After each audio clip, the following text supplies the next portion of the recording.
Olá, sabe aquela dúvida que sempre aparece na hora de uma contratação? Estágio, jovem aprendiz, CLT, o que significa cada coisa, afinal? E o famoso contrato por prazo indeterminado? Pois é, chegou a hora de a gente desvendar de vez os principais tipos de contrato de trabalho aqui no Brasil. Vamos nessa, de um jeito bem rápido e claro.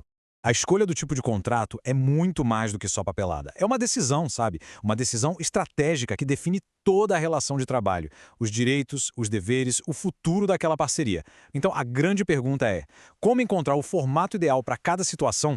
Para ajudar a responder isso, nosso caminho vai ser bem simples.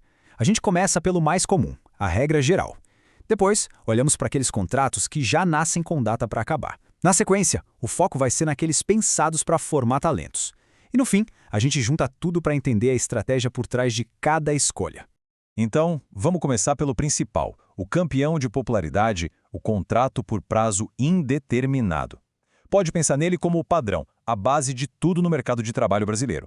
É um modelo que foi criado para ser duradouro, para criar um vínculo de verdade. A principal característica dele está no nome, né? Não tem uma data marcada para terminar. O trabalho começa e só acaba quando uma das partes, seja a empresa ou o profissional, decide que é a hora de encerrar. Ele costuma ser o próximo passo natural depois que um contrato de experiência dá certo. E aqui que mora o grande diferencial dele, a segurança. No caso de uma demissão sem justa causa, esse contrato aciona uma verdadeira rede de proteção. Entram aí o aviso prévio, a famosa multa de 40% sobre o FGTS, o direito de sacar o fundo de garantia e, claro, o acesso ao seguro-desemprego. É um pacote bem completo. Bom, mas nem tudo na vida é para sempre, certo? O mesmo vale para as necessidades de uma empresa. É por isso que existem os contratos que são a exceção à regra, aqueles com prazo definido, pensados para missões com começo, meio e fim. Esse aqui é o contrato com hora marcada. A data de início e de fim já estão combinadas desde o começo. É perfeito para situações bem específicas como contratar mais gente para vender no Natal, montar uma equipe para um projeto que tem prazo para acabar ou para o trabalho numa colheita, por exemplo. E dentro dessa categoria, o tipo mais famoso de todos é, sem dúvida, o contrato de experiência. Ele funciona como um test drive, sabe? É a chance que a empresa e o profissional têm de ver na prática se aquela parceria realmente faz sentido. E aqui, olha, atenção a este número porque ele é a regra de ouro. 90 dias. Esse é o prazo máximo de um contrato de experiência. Não dá para esticar nem mais um dia. É o limite total. E como é que esses 90 dias funcionam? Bom, a empresa pode fazer um primeiro contrato de, digamos, 44 dias. Se tudo correr bem, ela pode renovar uma única vez por mais 46 dias, por exemplo, até bater no teto dos 90 dias. Chegando nesse limite, só existem dois caminhos. Ou o vínculo acaba ali, ou a pessoa é efetivada e passa para o contrato por tempo indeterminado. Agora vamos mudar um pouco o foco. Vamos falar de contratos que são, na verdade, um investimento em pessoas. São as portas de entrada para o mercado de trabalho, totalmente focados em aprender e se desenvolver. E aqui tem um ponto que confunde muita gente. Jovem aprendiz e estágio não são a mesma coisa. A diferença é crucial. Jovem aprendiz é um funcionário com vínculo CLT, carteira assinada. Já o estágio não é um emprego. A lei o define como um ato educativo. E essa pequena diferença muda tudo em termos de direitos e deveres. Mas eles têm um ponto importante em comum. Tanto o contrato de jovem aprendiz quanto de estágio podem durar no máximo 2 anos na mesma empresa. A ideia aqui é formar, dar uma primeira experiência e não manter a pessoa naquela função para sempre.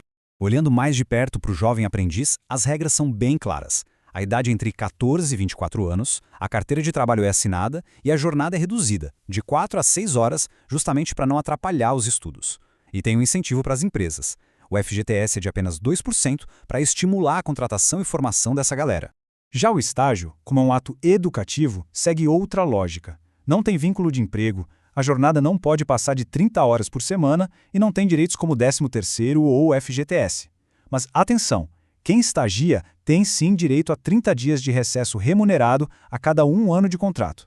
Com tudo isso, a gente chega na parte final da nossa conversa. Entender esses modelos todos não é só sobre lei, é sobre estratégia.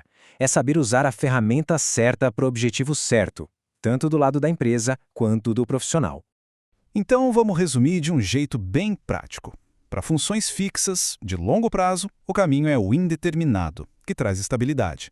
Para um pico de demanda, como a Páscoa, o determinado. Para testar um novo talento, o de experiência. E para formar gente nova, as opções são jovem aprendiz ou estágio, dependendo do objetivo. No fim das contas, a grande lição é esta: conhecer essas diferenças dá poder. Para a empresa, significa estar dentro da lei e fazer uma boa gestão. E para o profissional, é a chave para saber exatamente quais são os seus direitos e poder negociar melhor as suas condições de trabalho. E para fechar, fica aqui uma provocação. O mundo do trabalho não para de mudar, né? Com novas tecnologias, novas formas de negócio. Pensando nisso tudo, qual será o próximo tipo de contrato a surgir? Fica aí a pergunta para a gente continuar refletindo.